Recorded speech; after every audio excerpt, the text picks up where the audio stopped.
Hello, I'm Gordon from Camera Labs, and in this video I'm going to help you choose the perfect camera for vlogging.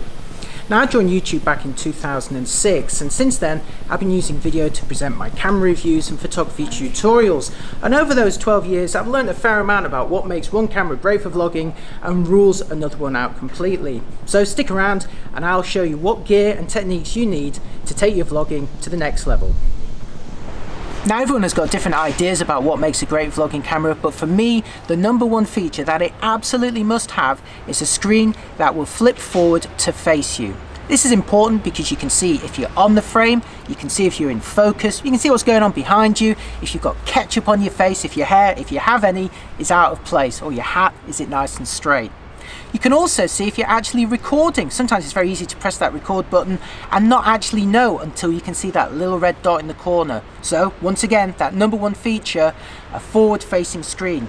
There are a lot of fantastic cameras that tick absolutely all the other boxes, but if they don't have that, I'm afraid you're not going to make this list. If you really want to get around this though, a lot of cameras can squirt their video out of the HDMI port, and you could connect an external monitor, stick it on the top of the camera and twist that round to face you. Me, it's too much hassle. Just give me a screen that flips forward. The second most important feature that I look for in a vlogging camera is a reliable autofocus system.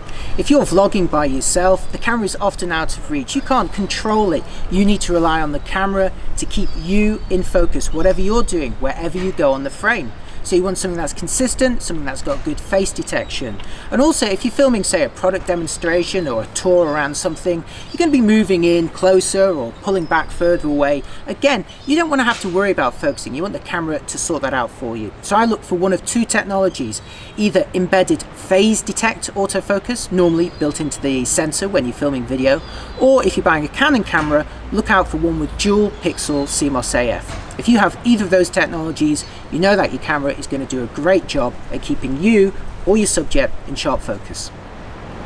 Now, you could start vlogging if your camera has just those things, the forward-facing screen and the reliable autofocus.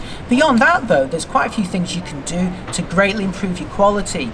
And the most important of those is not the picture quality, but the sound quality. Ideally, you want to be able to connect an external microphone, because while all cameras got built-in microphones, the quality is not so good, especially in noisy or windy surroundings. So you want to be able to connect an external microphone, and for that, you're going to need a socket to plug it in, typically a 3.5mm jack. So the number 3 option that I look for is a camera with a 3.5mm microphone input. The next thing you want to look out for is stabilization. Wobbly footage does not look very good. I know, especially as I drink a lot of coffee. I apologize in advance for any of my wobbly footage.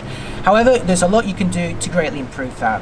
Some cameras come with built-in stabilization that shifts the sensor to iron out the wobbles. Some cameras come with lenses that have it built in optically. But there's things you can do to improve it even beyond that. You could mount a little tripod underneath and use that as a handle, or even a bigger one and brace it against your chest.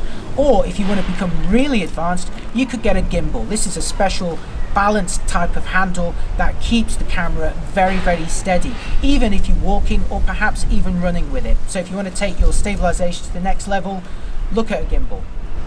And finally, how about video quality? Now, I've not even mentioned this so far because all the cameras I'm going to recommend will film great quality 1080p or full HD footage. And to be honest, I think that's good enough for the vast majority of videographers and vloggers. We don't really need anything better. But if you want to really take your vlogging to the ultimate level, or perhaps you're doing some commercial videography, then you may be interested in filming in 4K. But I would only recommend doing this once you've got your focusing, your audio and your stabilization all sorted out, because to be honest, they'll make a much greater difference. Also, if you do look for a camera that can film in 4K, beware, because some of them involve some compromises. Some cameras film 4K with a much tighter cropped field of view than they do 1080, which means you'll need a much wider lens. Some cameras, when they're filming 4K, are not so good at autofocus or can suffer from some other issues. So treat it with great caution. And ultimately, just be happy with 1080. That said, I'm filming this in 4K, so what the do I know? Okay, so those are the features that I think you should be looking for. Now for some actual solid recommendations. But before I twist your arm into spending some money on a dedicated camera, you may already own one that's good enough for the job, your phone. there's plenty of people who do very successful vlogs with their phones. After all, they've got decent video cameras built into them and large screens that you can see yourself on. But there's a couple of accessories that will really raise your game if you're going to use your phone for vlogging. The first is some sort of decent stabilization. Again, a gimbal, but because it's only your phone that it's carrying, it can be really small and modest. Xeon or Chuyun do a product called the Smooth Q. It's about $99. Or there's the DJI Osmo, again about $150. These will absolutely stabilize your phone footage. And to improve the audio quality, you can plug a lot of microphones into a jack on the phone. Rode do a product called the Video Mic, or Video Mic ME or MEL, depending on the model of the phone that you're using, and that will greatly improve your quality. So for between $150 and $200, you could in fact turn your phone into a great vlogging camera. Okay, the next step up in quality over using your phone for vlogging is a budget interchangeable lens camera. And of all the models that I've tested, the one that I think is best of all at the budget end of the market is the Canon EOS M100, which costs about $399 at the time I made this video. This camera has a 24 megapixel APS-C sensor with dual pixel CMOS AF, which means it will keep you in focus very, very nicely. And it also has a screen that flips all the way up to face you, so you'll be able to see yourself and you'll know that you're in sharp focus.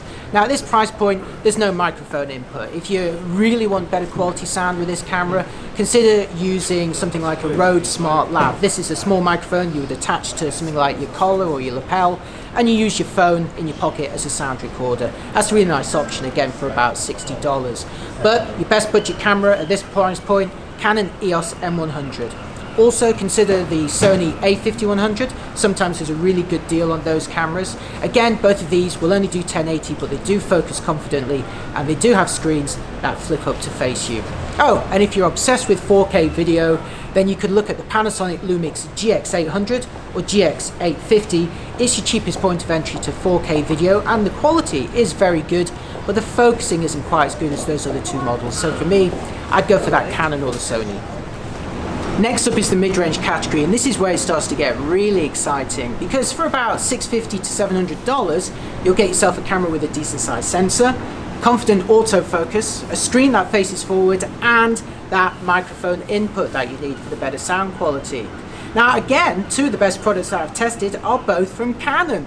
Now, we have a go at Canon for a lot of things, but they've actually got the 1080p vlogging market pretty much sewn up in the mid-range with two models. One's a DSLR, that's the EOS 200D or Rebel SL2, and the other one is a mirrorless camera, essentially a mirrorless version of it called the EOS M50, which is about $50 more.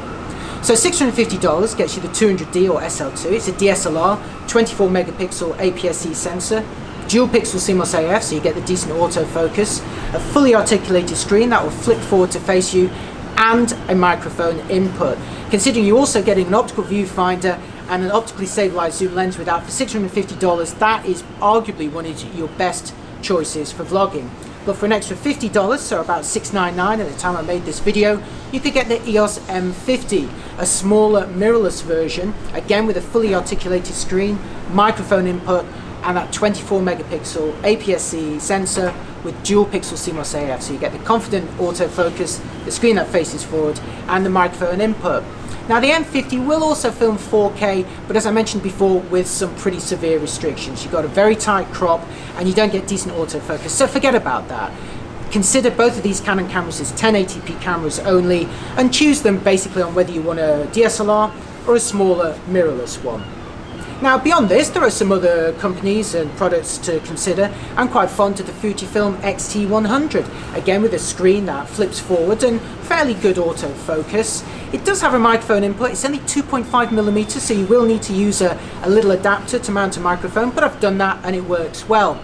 Now in the Fujifilm X-T100's favour are really nice colours out of the camera and a broader selection of lenses than the Canon EOS M system. So if you're thinking of using this camera for general photography, you may prefer to go down the Fujifilm route. And again, if you're obsessed with 4K video, Panasonic again have you covered with models like the G80 or G85. Again, a fully articulated screen, microphone input, 4K video that looks good, but because they don't have that confident autofocus, got to keep your eye on that a bit. It's for more kind of static setups for video, but certainly well worth considering. So far the cameras that I've been recommending are small but certainly not pocketable, so if you want to vlog with something that will definitely fit in your pocket, then these are the models that you should be looking at. The first one I want to recommend is the Canon PowerShot G7X Mark II. Now at the time I made this video it was becoming hard to get a hold of, maybe they're going to replace it soon, so look out for bargains on this. That said, it's not that cheap, you're still looking at about $500–600 for one of these things, but it's a very compact camera that films great looking 1080 video, and it has a screen that can flip up to face forward. The autofocus unfortunately isn't as confident as some of the other cameras that I've mentioned, but it's a really nice pocketable start for vlogging if that's the sort of thing you're looking for. But if you can stretch to around the $900 mark, the camera you should be looking at in the pocket category is the Sony RX100 Mark V, or in its more recent incarnation, the Mark VA, 5A, I'm not quite sure what you call it, but or how you pronounce it, 5A, I'll be fine. Now what makes this camera special is it is one of the only pocket cameras that has phase detect autofocus, so it really will refocus as confidently as any of those bigger cameras that I've mentioned. It does of course also have a screen that flips up to face you. It'll film 4K video without any compromises, well, except for the 5-minute clip length, but still it looks fantastic. This is a camera that can really do it all. It can even do amazing slow motion. The one thing it doesn't have though is a microphone input. So again, if you want decent quality audio with it, you're gonna have to have some sort of external recorder solution. But still, for as a general all-round pocket vlogging camera, the Sony RX100V or VA or 5A is the one that I'd go for. Just one quick extra mention though, slightly higher than that, price-wise, is the Canon PowerShot G1X Mark III. This actually has the same APS-C sensor as those EOS mirrorless cameras I mentioned a moment ago, which means you get dual pixel CMOS AF, you get the big sensor, that means that it has a very broad dynamic range, so if it's very dark or very bright, you won't get too noisy or too washed out results.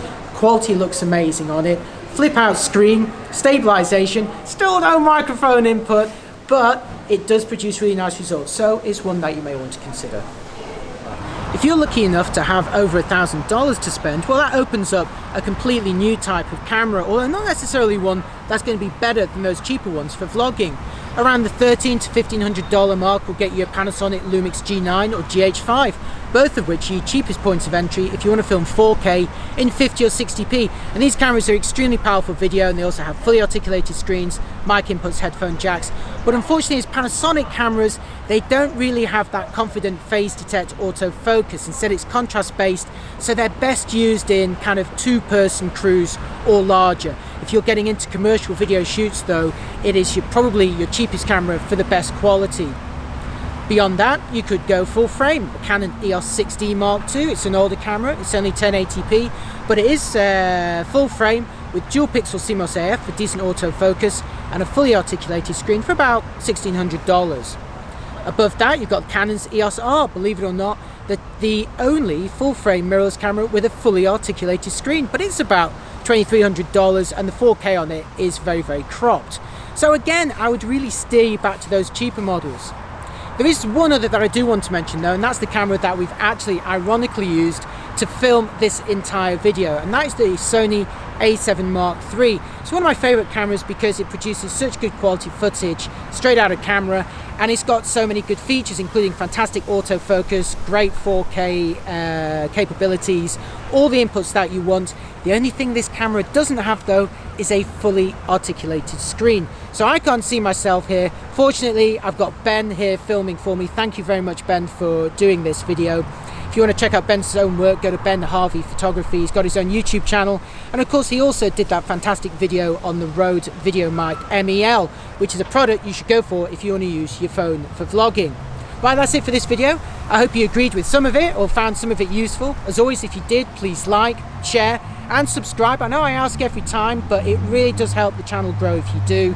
And if you really like what Ben and I do, you can treat us to a coffee using the links below. And if you're interested in buying any of the cameras that I've mentioned, I also have links for those below this video in the comments. That's it for me and for Ben. We'll see you next time. I hope you enjoyed this guide. That's it. Bye-bye.